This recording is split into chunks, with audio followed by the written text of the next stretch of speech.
ओम नमो भगवते वासुदेवाय। आज हम माघ मास के पूर्णिमा की व्रत कथा का श्रवण करेंगे। माघ की पूर्णिमा का बाकी पूर्णिमाओं से कई गुना अधिक महत्व होता है। इस व्रत को करने से व्यक्ति की सभी मनोकामनाएं पूरी होती है। शास्त्रों में माघ मास को बहुत ही पुण्य फलदायी माना गया है। ऐसे में माघ पूर्णिमा पर इस पौराणिक कथा का पाठ जरूर करना चाहिए। इसके बिना व्रत अधूरा माना जाता है। माघ मास की एक पौराणिक कथा के अनुसार एक नगर में धनेश्वर नाम के एक ब्राह्मण रहते थे। उनकी पत्नी का नाम रूपवती था, जो कि बहुत ही पतिव्रता और सर्वगुण संपन्न थी। लेकिन उनके कोई संतान नहीं थी, इसलिए वो दोनों बहुत चिंतित रहते थे। एक बार उस नगर में एक महात्मा आए। उन्होंने उस नगर के सभी घरों से दान लिया, लेकिन धनेश्वर की पत्नी जब भी उन्हें दान देने जाती तो वो उसे लेने से मना कर देते थे।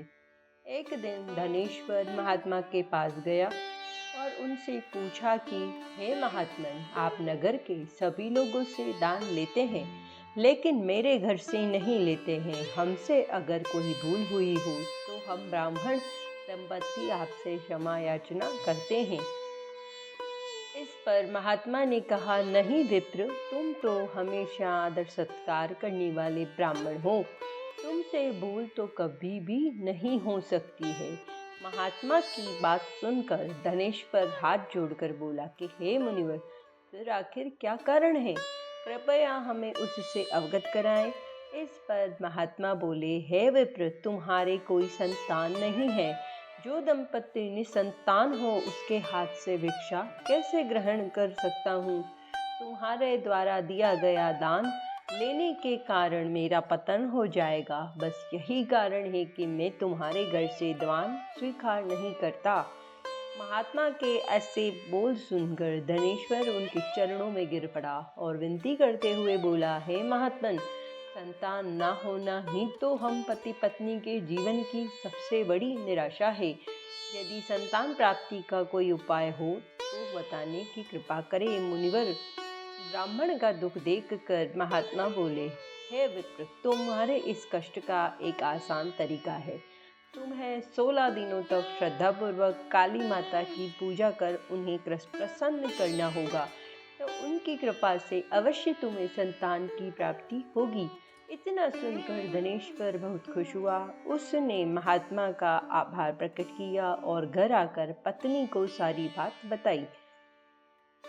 इसके बाद धनेश्वर माँ काली की उपासना के लिए वन चला गया। ब्राह्मण ने पूरे 16 दिन तक काली माता की पूजा की और उपवास रखा।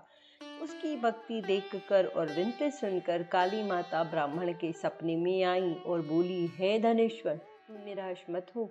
मैं तुझे संतान के रूप में संतान की प्राप्ति का वरदान देती हूँ, लेकिन 16 साल की अल्पायु में ही उसकी मृत्यु हो जाएगी। काली माता ने कहा, यदि तुम पति पत्नी विधि पूर्वक 32 पूर्णिमा का व्रत करोगे तो तुम्हारी संतान दीर्घायु हो जाएगी। प्रातः काल जब तुम उठोगे तो तुम्हें यहाँ आम का एक वृक्ष दिखाई देगा। उस पेड़ से एक फल तोड़ना और ले जाकर अपनी पत्नी को खिला देना।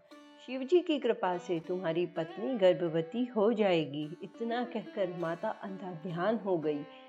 प्रातःकाल जब धनेश्वर उठा तो उसे आम का वृक्ष दिखा, जिस पर बहुत ही सुंदर फल लगे थे। वो काली माँ के कहे अनुसार फल तोड़ने के लिए वृक्ष पर चढ़ने लगा। उसने कई बार प्रयास किया, लेकिन फिर भी फल तोड़ने में असफल रहा। तभी उसने गणेश भगवान का ध्यान किया और गणपति की कृपा से इस बार वो वृक्ष पर चढ़ गया और उसने फल तोड़ लिया। धनेश्वर ने अपनी पत्नी को वो फल दिया, जिसे खाकर वो कुछ समय बाद गर्भवती हो गई। दंपति काली माँ के निर्देश के अनुसार हर पूर्णिमा पर दीप जलाते रहे। कुछ दिन बाद भगवान शिव की कृपा हुई और वह ब्राह्मण की पत्नी ने एक सुंदर बेटे को जन्म दिया, जिसका नाम उन्होंने देवीदास रखा। जब पुत्र 16 वर्ष का होने को हुआ तो माता पिता को चिंता होने लगी। इस वर्ष उसकी मृत्यु न हो जाए। इस पर उन्होंने देवीदास के मामा को बुलाया और कहा कि तुम देवीदास को विद्या अध्ययन के लिए काशी ले जाओ और 1 वर्ष बाद वापस आना। दंपति पूरी आस्था के साथ पूर्णमासी का व्रत कर पुत्र के दीर्घायु की कामना करते रहे। काशी प्रस्थान के दौरान मामा भांजे एक गांव से गुजर रहे थे। वहां एक कन्या का विवाह हो रहा था। विवाह होने से पूर्व ही उसका वर अंधा हो गया। तभी वर के पिता ने देवीदास को देखा और मामा से कहा, तुम अपना भांजा कुछ समय के लिए हमारे पास दे दो, विवाह संपन्न हो जाए उसके बाद ले जाना। ये सुनकर मामा ने कहा, यदि मेरा भांजा ये विवाह करेगा तो कन्यादान में मिले धन आदि पर हमारा अधिकार होगा। वर के पिता ने मामा की बात स्वीकार कर ली और देवीदास के साथ कन्या का विवाह संपन्न करा दिया। इसके बाद देवीदास पत्नी के साथ भोजन करने बैठा, लेकिन उस थाल को हाथ नहीं लगाया। ये देखकर पत्नी बोली, स्वामी आप भोजन क्यों नहीं कर रहे हैं? आपके चेहरे पर ये उदासी कैसी? तब देवीदास ने सारी बात बताई। यह सुनकर कन्या बोली, स्वामी मैंने अग्नि को साक्षी मानकर आपके साथ फेरे लिए हैं। अब मैं आपके अलावा किसी और को अपना पति स्वीकार नहीं करूंगी। पत्नी की बात सुनकर देवीदास ने कहा, ऐसा मत कहो, मैं अल्पायु हूँ। कुछ ही दिन में मेरे 16 वर्ष की आयु होते ही मेरी मृत्यु हो जाएगी। इस पर उसकी पत्नी ने कहा कि स्वामी जो भी मेरे भाग्य में लिखा होगा उसे स्वीकार है।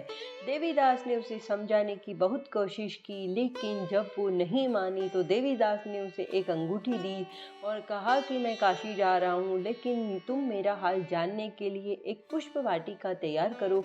उसे भांति भांति के पुष्प लगा और उन्हें जल से सींचती रहो। यदि वाटिका हरी भरी रहे, पुष्प खिल रहे तो समझना कि मैं जीवित हूँ, और जब ये वाटिका सूख जाए तो मान लेना कि मेरी मृत्यु हो चुकी है।